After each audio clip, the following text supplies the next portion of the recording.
আমরা এখনো গ্রেফতার বাণিজ্য, মামলা বাণিজ্য এই সমস্ত শব্দ থেকে মুক্তি পেলাম না। এগুলো এখনো চলছে। এইগুলো একটা রাজনৈতিক কালচার না বদলালে বদলাবে না।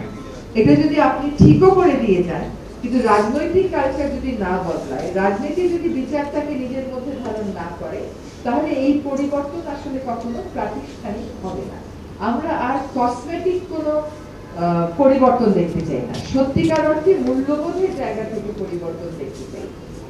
আমাদের একটা কথা মনে রাখতে হবে, যারা এই খুনগুলো করেছেন তাদের সমর্থকেরা কিন্তু বিভিন্ন সেক্টরে এখন এই সমাজে আছে।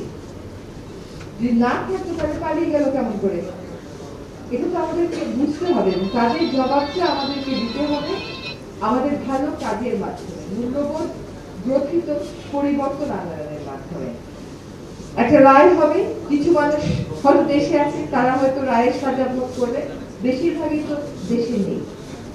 ফলে বিচারের আরেকটা দিক নিয়ে আমাদের সকলকে ভাবতে হবে যে আমাদের সন্তানেরা যে তাড়নার থেকে জীবন দিয়েছেন, একটা পরিবর্তিত বাংলাদেশ যদি না গড়ে,